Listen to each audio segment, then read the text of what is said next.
Plainfield Township Park District Board of Commissioners meeting is called to order at 6 p.m. Commissioner Stebbins, can you please lead us in the pledge? Pledge allegiance to the flag of the United States of America and to the republic for which it stands, one nation, under God, indivisible, with liberty and justice for all. Pierce? Here. Furtado? Here. Casmark? She will be late. Ludwig? Here. Newton? Here. Bowling? Here. Stebbins? Yes. Are there any public comments for this evening? I know you have one. You could please come forward to the podium. I'm Carolyn Martins, and I've lived in Plainfield for a very long time.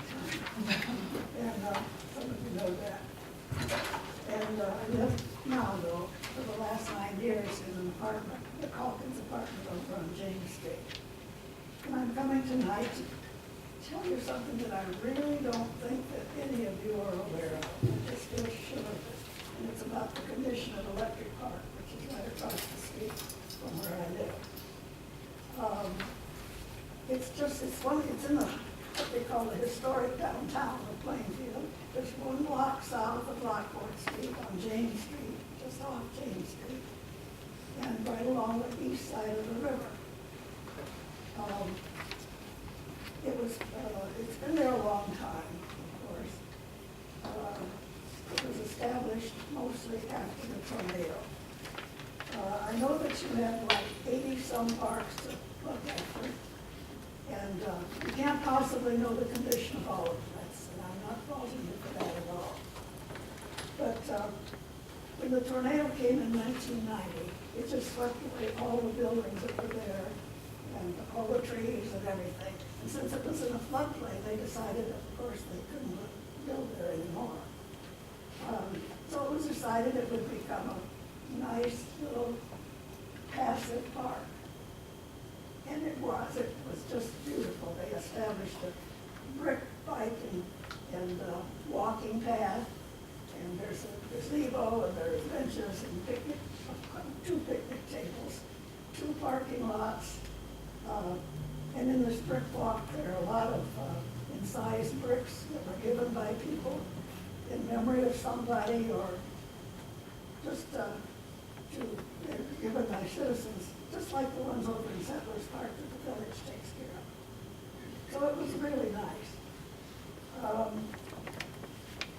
But now the weeds have really taken over. It's in terrible shape. And I've tried hard to bring it to people's attention, and this is my last time. So I brought these pictures. I'm not a professional photographer, and I certainly don't have any professional camera, but I just maybe you can make out from this sort of what I'm talking about. Thank you.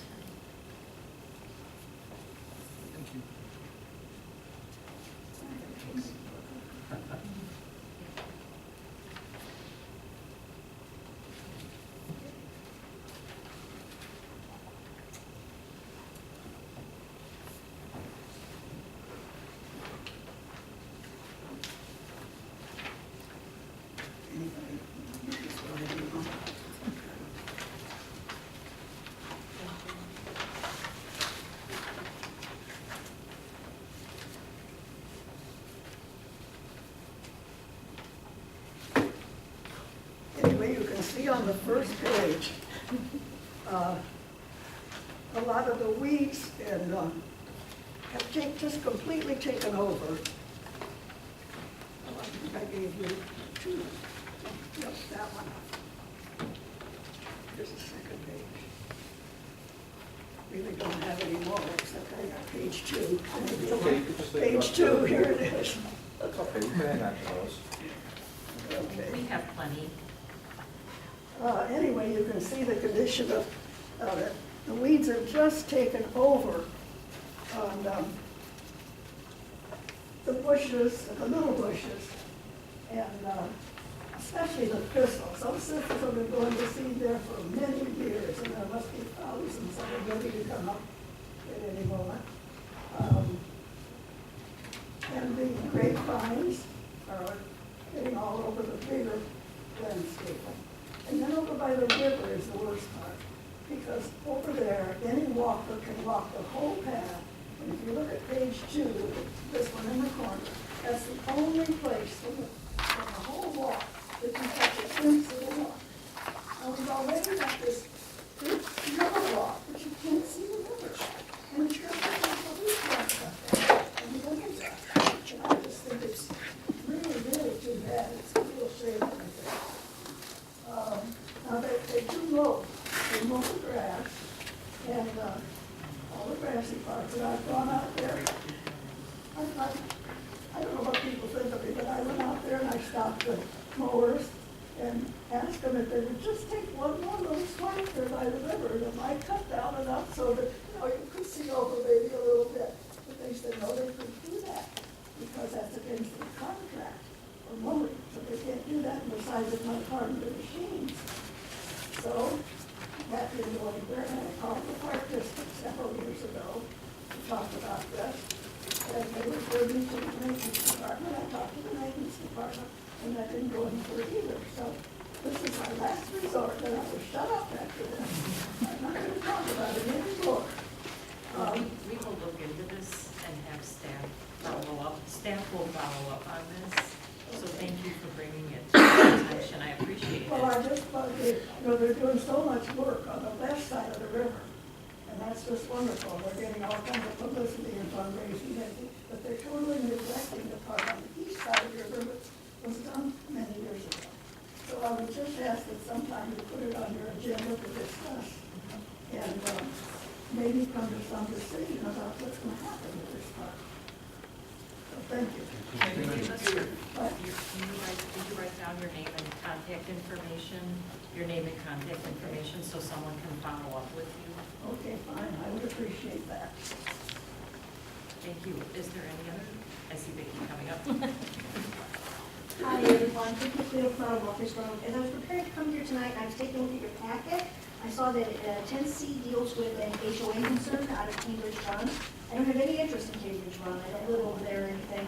But I wanted to mention that this came up when I was talking to someone else this morning at a different meeting, and they suggested, as you look at alternatives, and I completely trust you guys to look at your alternatives, that Streeter Park District had implemented a series of smoke dome covered, sort of automatic HD cameras where they were able to catch people who were vandalizing their park, actually with automobiles. They were tearing up the turf in their parks with automobiles in a rather large park, and that they found that useful.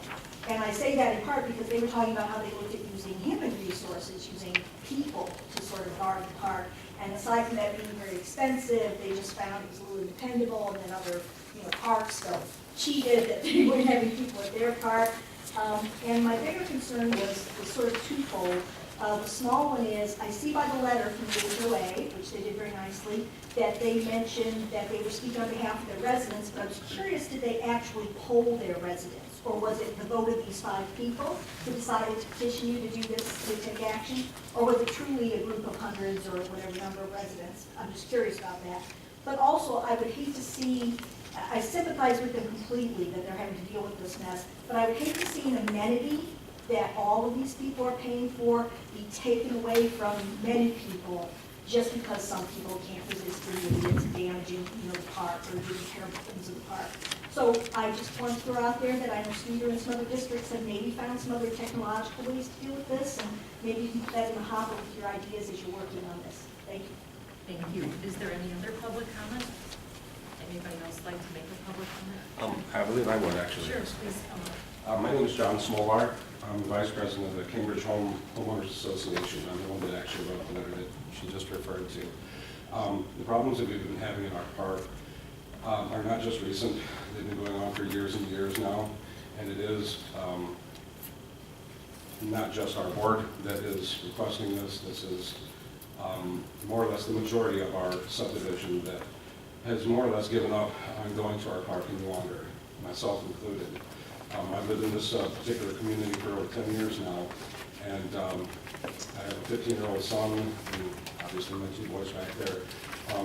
a lot of the residents, we just won't go to the park any longer. And everyone, most of the residents have just thrown up their hands at the problems that we're having. It's the park's location and the actual size of it. It's a very large, beautiful park. Thank you very much for what has happened and what has been designed there. The actual basketball hoop where it's located, it's too far away from the streets to be effective as far as a deterrent for problems that we have in the park. You have a main street thoroughfare that comes through that anyone that's doing illicit actions has more than enough time to stop what they're doing before the police are even close. I could go on and on about the complaints that we've had through the years at our own board meetings. More or less half of our complaints of our residents at our board meetings revolve around this park. We actually have people that are leading our community in direct relationship to the activities that are going on there. I didn't know the format of what the board was doing here. I'm slightly unprepared. I was hoping that I was following your agenda, thinking that I had a bit more time to absorb what was going on here. So if there's any questions or concerns, I mean, this isn't, I just can't reiterate how much that people have just given up going to the park. People won't allow their younger kids to go there. I won't allow my younger kids to go there. I've designed and built my own playground in my own backyard. I have a 15-year-old son who's now a sophomore, so there's just so much apathy when it comes to wanting to continue things in the park because of the problems that we've had. There's been, I don't want to say it's a strong arm robbery, but when I hear about an 8-year-old having his bike taken from him, and this was just the last thing that I just spoke to another resident about, it's just going on and on and on and on. And when I wrote the letter from our homeowners association, the basketball hoop was actually stolen or defaced. It was removed in some fashion or something. So we know that less problems occur when that isn't there. It was only gone for a few weeks, and a lot of our community participates through Facebook. Now, I don't frankly give a lot of credence to Facebook. I find that it's just people complaining or wanting to hear themselves speak. But the majority of what's been said now is, oh my gosh, it's so much more approachable. It's so much better now that that hoop was gone. And some of the residents did put up a new hoop, and the problems are starting to occur again. And the hoop is still gone and the problems? No, ma'am, it has been replaced by a couple of the residents. What we have found, though, through police reports and using license plates, the problems are coming from not our community and not even in our area. Some of the police reports include addresses, frankly, on the other side of downtown Joliet. So it's a magnet because of the park layout, because of how far back the basketball hoop is from the actual street and the community. It lends itself to somewhat of a secrecy, or they're away from the street. We have another basketball hoop in the next subdivision over. And this basketball hoop is right near the street, and they don't seem to have the problems that we do, being as isolated and as far away from the residents. Our park itself is, I believe, eight something acres. So it's quite a large park. We have a baseball diamond and room for several soccer fields. And the residents are starting to, I don't want to tell them to take back our park, but we're creating activities and social functions and athletic events that are bringing more people to the park, which seems to push out some of the worst elements that we are truly experiencing in our park. Well, thank you for all of that history. We will be talking about this further down on the agenda under new business. Okay. And if you could, I noticed in your letter it doesn't have like an email or phone number. No, I can give you my phone number as well, as I spoke to Give us that information to follow up Mrs. with. Jennifer. Hello. I can provide emails for all of our board members That'd be at any time. Well, not this evening, but I can definitely provide those for you. great. Sure. So you can speak to all of our board members and listen to everyone else. Thank you. Thank you. Is there anyone else that would like to make a comment this evening?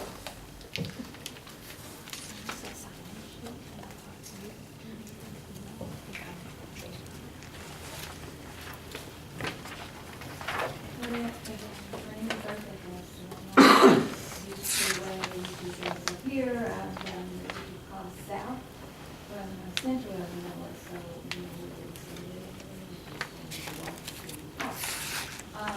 but I would be more than happy to submit something to you in writing, because I have such a long list, and we have these other people here. And even when I was thinking about prior to this meeting, changed, because recently we had problems in our park, Cambridge West, and police has been there in and out for a whole week, which I'd like to commend them because they did talk with young people in the park and seem to make tremendous progress. And you can talk to the kids and get some comments on those parents. Today, when I went home, though, I did notice that the picnic table was gone. Is it coming back or? Actually, can I address that? The police department, when we spoke with them, requested that we remove the picnic table for this time being, as they're making about 8 patrols on it per day, correct, Chief? Yes. So, and they asked at this time, because that seemed to be a conjugating point at the park, to remove the picnic table for the time being. They had a regular schedule, and there've been complaints about them being there late at night. Because the police and talked to me and said that he's been getting calls after he leaves his shift, which was the second, and need information, something more congregating in the back of the place, because it's dark back there, you can't really see what's being arranged back there. And I know that the park district, maintenance people have been in that park several times, because the carving, you know, the picnic table and climbing on the little shelf with fences thing, and football throwing up there, all kinds of things been going on in that park. The way I see it, I know you work with Julia police in some ways, and they're police on the park. And it was needed the park police.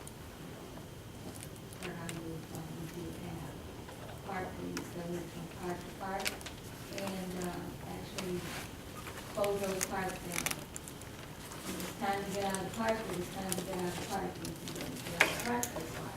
There's a light on you, and if you didn't move in, you could, you know, these citations would be issued. And maybe with the rapid growth in this area, Plainfield isn't what it used to be.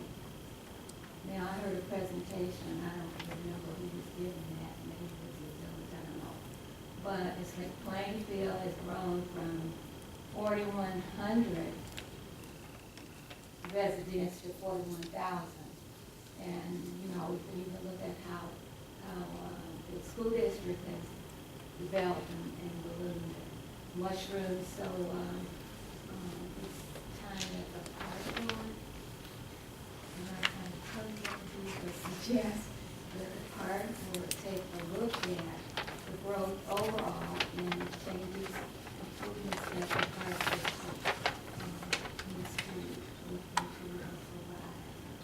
He said I have another list that's different from this one tonight, but the situation in our park changed that, so I will be coming back to you in the form of a note, you know, written and everything, and I don't know, maybe you, is this a type of, commissioners? Okay, I was like, part of the members.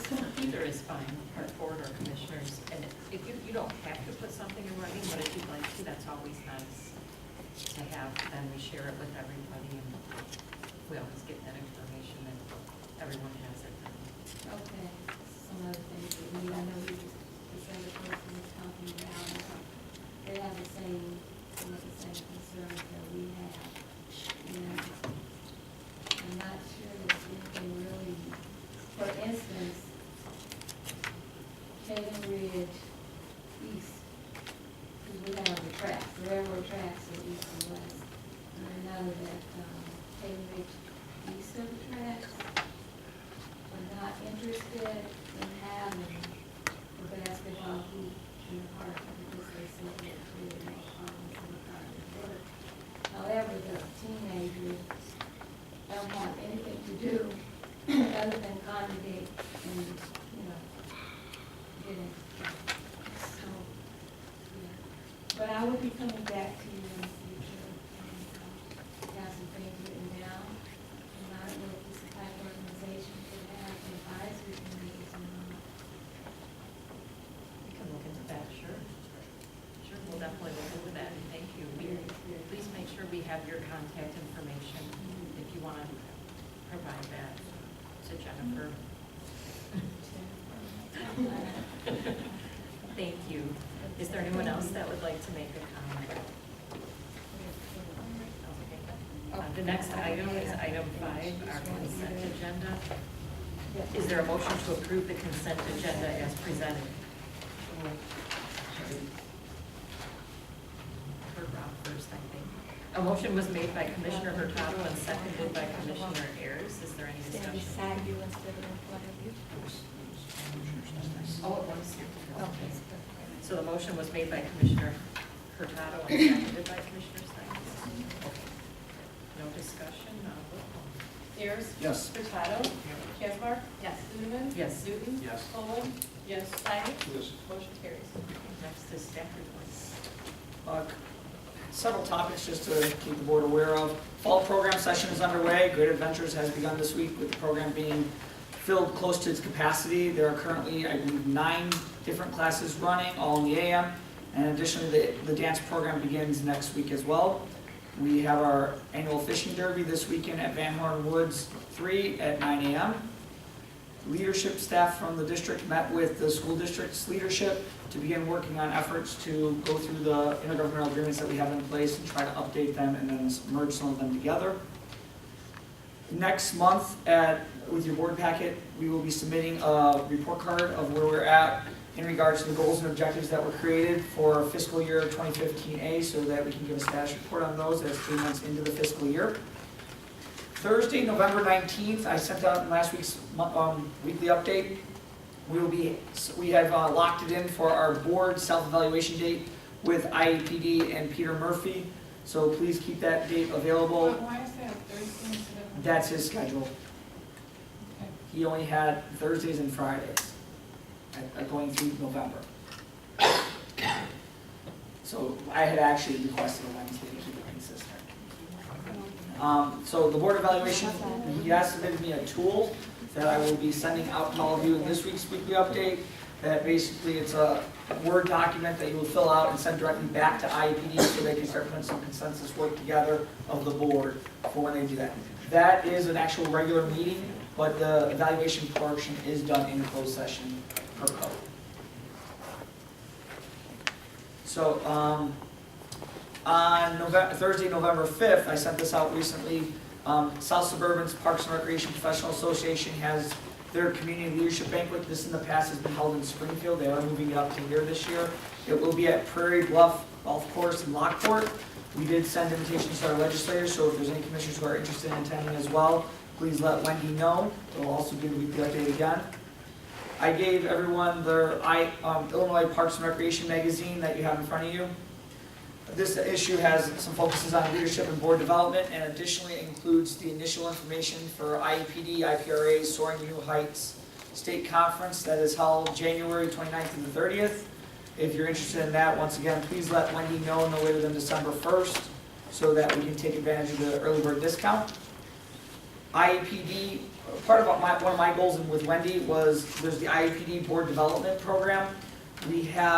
Wendy actually has a sheet for everybody if they would choose to enroll in it, and then fill in what you feel is adequate to what you've performed so far so that we can submit it to IEPD for recognition as board development for each individual commissioner. And then finally, one of the things that I will put out in this weekly's, or separate at the end of this week in the weekly update, was where we are with the ADA. It is about 100 pages like this, double-sided. One of the things, just to give an update of how this will work, is anything in green has already been completed. Anything in yellow is what we are working on this fiscal year. And one of the things that we've been trying to do at this point is put estimated prices to some of this stuff to help us with budgeting purposes, whether it be staff time or whether it be actual costs. So when we're going through each year, we can allocate how much we're putting towards this each year. So it'll give you an idea of where it all stands. Like I said, once again, it's looking at like this, it's 100, you'll be getting about 100 pages. And it will be coming to you in PDF at the end of this week. How many ADA write-ups we still have outstanding? We have a considerable amount, because a lot of them do deal directly with park redevelopment. You said no amount, I did not count them out exactly. maybe ballpark? I would say we probably have completed somewhere in the ballpark between 10 to 20 pages. And how many do we have outstanding? We have 100 pages of it. So figure each page has approximately 18.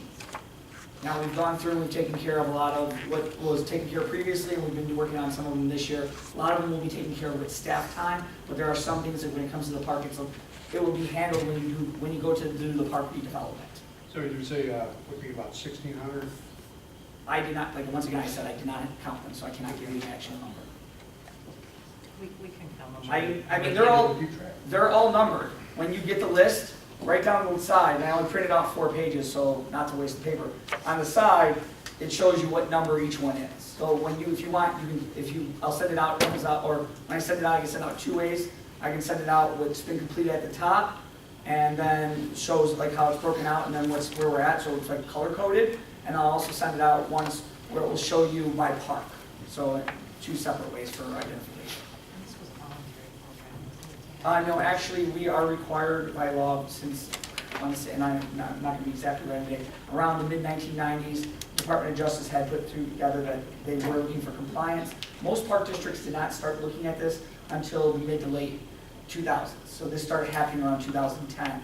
There is no compliance deadline. There is no statement on this. What you are supposed to do is show that you're progressing, working towards the compliance of these projects. In regards to inspecting your ADA, do you have anybody certified? Yes, actually, I think this was certified. If we do work with check the insurance, Was- correct? We don't, no, currently I do not believe anybody is a compliance officer on our staff, but it is something that we are looking at getting somebody certified in.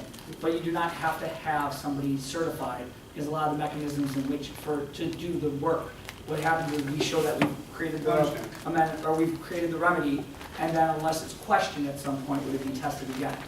Well, my point is that if we put money out to the ADA repairs and so forth, and for final results, Are you referring to a contractor? for anybody, for our guys, our staff, doing work, Okay. or contractors, wherever you feel fit, spending monies. But the point is spending the monies and making sure it does comply and meet the basic goals of the ADA. And that's usually a lot to do with measurement at this point. A lot of these are measurement heights or force, and we do have some of those tools in-house to measure those aspects. Okay, yes, So yes, if we go with a contractor, then the contractor is held to the ADA requirement. So if somebody were to file a complaint right after they did the work, they would be responsible for remedying it. But at the same time, it would be nice to have somebody on staff qualified, to oversee the, stop the matters before completion of the work that's being done wrong. Like I said, most of the work does come in that would be done by staff, would be height remedies and stuff. So it's just a matter of measuring the height or those kind of things, or the force, etc. So that's where we're at right now. And we do, like, even if we're doing anything that changes slopes, we do have a self-leveling, we do have a slope level that we can set right down on it. It gives us the degree of the slope right off the bat. Understand? I have another comment. I know that we had emailed a question about this, but just to be clear, no constituents have filed complaints that has been investigated by the Office of No, because the Department of Justice would be required to contact us.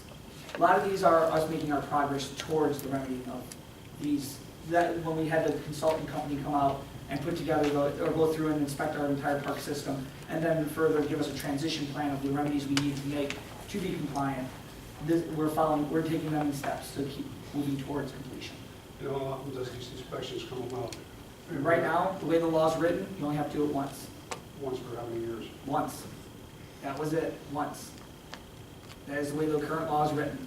So in regards to, park change outs and everything? If you change a park, it needs to be compliant. But I'm saying, like, right now, if something is compliant, what right now is compliant at this point, and then later became uncompliant for some reason, door changes force, you get to